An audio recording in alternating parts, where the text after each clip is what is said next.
السلام علیکم ڈاکٹر صاحب، ہماری مسجد میں کرسی پر بیٹھ کر نماز پڑھنے والے لوگوں کی تعداد بڑھتی جا رہی ہے، یعنی بیٹھ کر نماز پڑھنے والے لوگ جو مختلف بیماریوں میں مبتلا ہیں، رہنمائی فرمائیں۔ سب سے پہلی بات،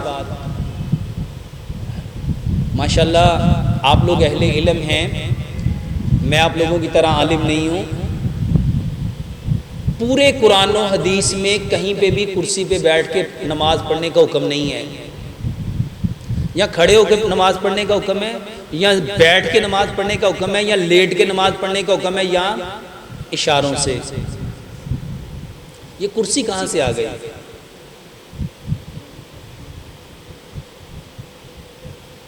جب پورے قرآن و حدیث میں کہیں پہ بھی کھڑے ہو کے نماز پڑھنے کا حکم ہے، بیٹھ کے نماز پڑھنے کا حکم ہے، اچھا کیا کرسی پہ بیٹھ کے نماز پڑھنے کا حکم تھا؟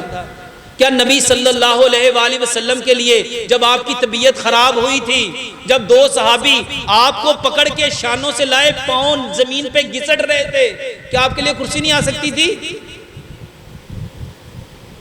رب چاہتا تو آسمانوں سے، جنت سے کرسی آ سکتی تھی، لیکن نبی صلی اللہ علیہ وسلم نے کیسے نماز پڑھی؟ ہمیں کیسی پڑھنی چاہیے؟ یہ کہہ دینا اطیع اللہ و اطیع الرسول، یہ لکھ دینا، کیا اس سے کافی ہو جائے گا؟ میرے محترم بھائیوں، جتنا ہم لوگ اپنے آپ کو اسلام سے دور کریں گے، اللہ ہمارے گمان کے مطابق ہے۔ اللہ کیا فرماتے ہیں؟ انا عند ظن عبدی بی، میں اپنے بندے کے ساتھ ویسا ہی ہوں جیسا اس کا۔ زمین میرے محترم بھائیوں، زمین میں فورس آف گریوٹی ہے۔ جب آپ زمین پہ بیٹھتے ہو، زمین آپ کے دردوں کو کھینچ لیتی ہے۔ ہم نماز کھڑے ہو کے کیوں نہیں پڑھ سکتے؟ درد ہوتی ہے نا، درد کو ختم کرنا تھا کہ بڑھانا تھا؟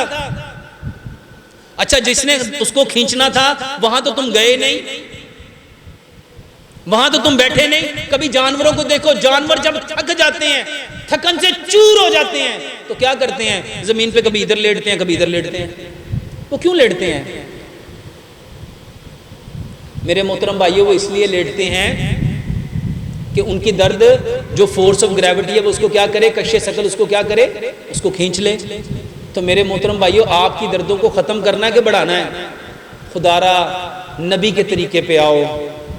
میں عالم نہیں ہوں، اگر مجھ سے کوئی زیادہ بول لوں تو معذرت معاف کر دینا، لیکن میں نے اسلام میں کہیں کرسی کا کنسیپٹ نہیں دیکھا۔